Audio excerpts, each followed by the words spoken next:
Em nome do Pai, do Filho e do Espírito Santo. Amém. A origem das catacumbas foi agora inteiramente investigada. Durante muitos anos, supôs-se geralmente que as catacumbas foram saibreiras, onde, em consequência da extração do saibro destinado a construções, se haviam formado extensas galerias que nos primeiros tempos do cristianismo os fiéis utilizavam como lugares de refúgio. Mas esta opinião é insustentável. A maior parte das catacumbas não são escavadas em terreno arento, mas sim aberto nas anteriores camadas da pedra branda, chamada tufo, muito vulgar na região de Roma. Além disto, as saibreiras teriam de ser necessariamente mais à superfície da terra, dispostas de modo que pudesse com facilidade ser removido o saibro que se lhes tirava. Por outro lado, as catacumbas estão a uma profundidade que regula por 30, 40 ou mesmo 50 pés abaixo da superfície do solo. E o caminho que lhes dá ingresso é um abismo em sulcalcos. Consistem estes admiráveis subterrâneos em compridas galerias e comunicações que vão dar a criptas e salas.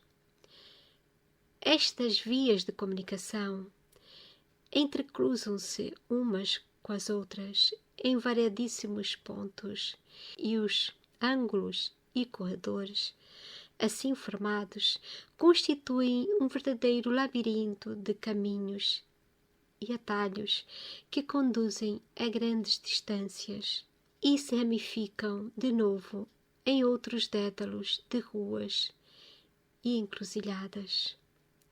De espaço em espaço, poços de ligação descem dessa primeira ordem de compartimentos abertos no interior da terra e vão dar a novas galerias inferiores.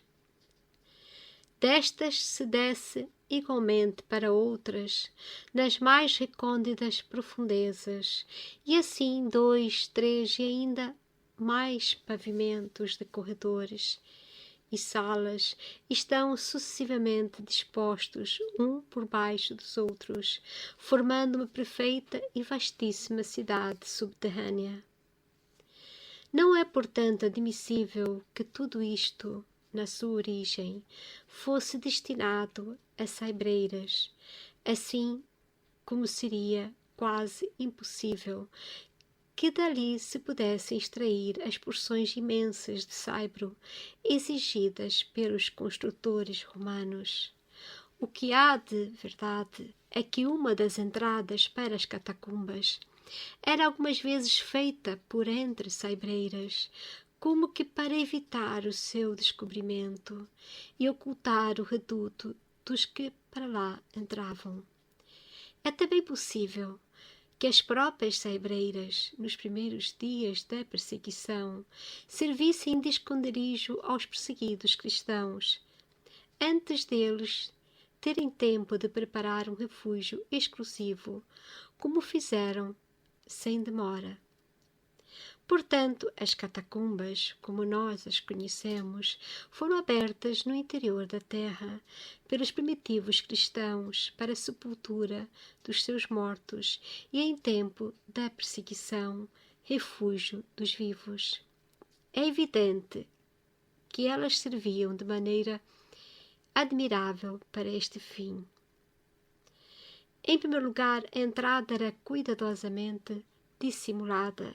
Se fosse descoberta ou a sua posição revelada por algum traidor, a aproximação do inimigo seria rapidamente conhecida e frustrada pelos fiéis, que, ao primeiro alarme, se escoavam para os mais recônditos recessos onde a perseguição era impraticável para aqueles a quem faltasse perfeito conhecimento das galerias, como também para os que desejassem não se perder no desorientador entrelaçamento daqueles tenebrosos caminhos tão rigorosamente semelhantes.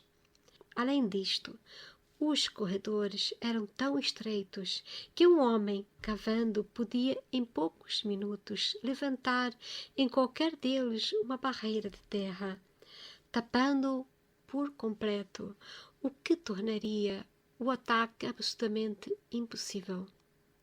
Como último recurso, ainda, as catacumbas, algumas pelo menos, estavam ligadas com outras por secretas comunicações que os fugitivos, em caso extremo, podiam utilizar para se escaparem.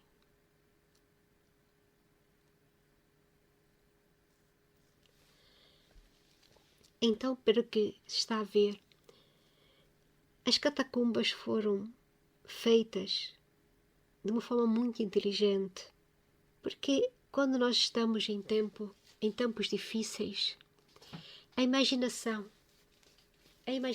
tem que ser desenvolvida. É uma questão de sobrevivência. Os cristãos queriam sobreviver. Nenhum deles queria morrer.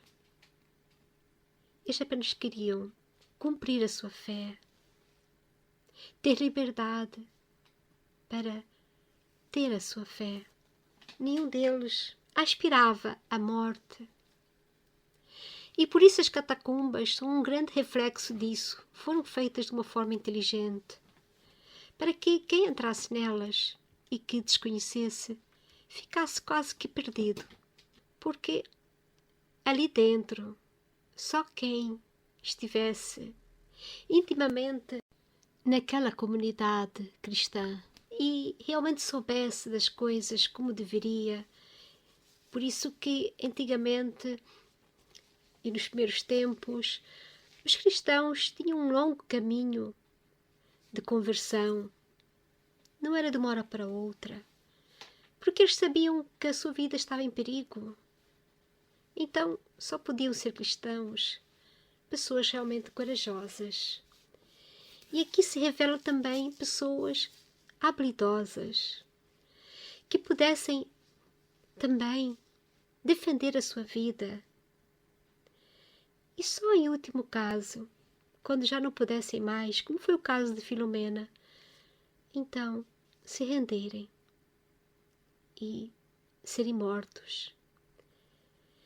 Por isso é um engano que muitas pessoas achem que os primeiros cristãos buscavam a morte, ou que muitos até buscavam ser assim mártires. Não. As catacumbas são uma grande prova disso. Foram articuladas, até mesmo confundidas, como que usadas para saibreiras, como aqui dizia. Mas não, as saibreiras eram apenas para confundir, ou até mesmo para pensar, não, ali é para se extrair o saibro.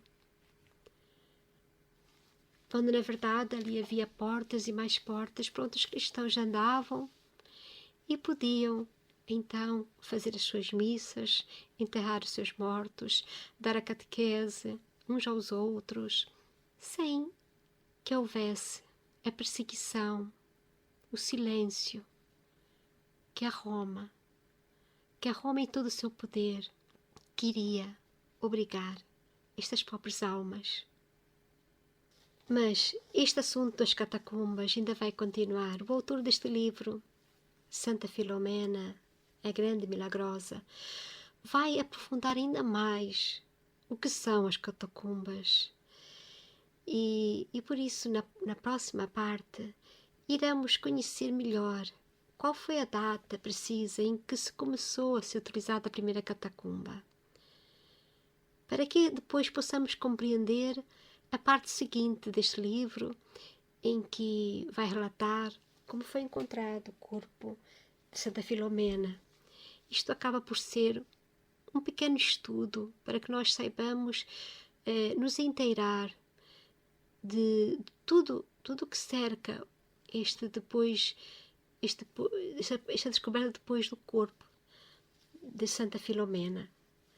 Estudar o que são as catacumbas, como elas eram utilizadas pelos cristãos, é quase que uma maneira de nós estudarmos a nossa própria história católica e compreendê-la, porque por vezes nós precisamos criar, até dentro do nosso interior, uma espécie de catacumba, nestes tempos de hoje, onde possamos exercer nossa fé de uma forma muito interior, muito íntima, porque infelizmente as perseguições, nem que sejam veladas, continuam, mas para quem tem fé, como estes primeiros cristãos e como os cristãos de agora, nenhuma barreira social, económica ou espiritual é demasiado forte ou intransponível quando se tem verdadeira fé católica. Em nome do Pai, do Filho e do Espírito Santo. Amém.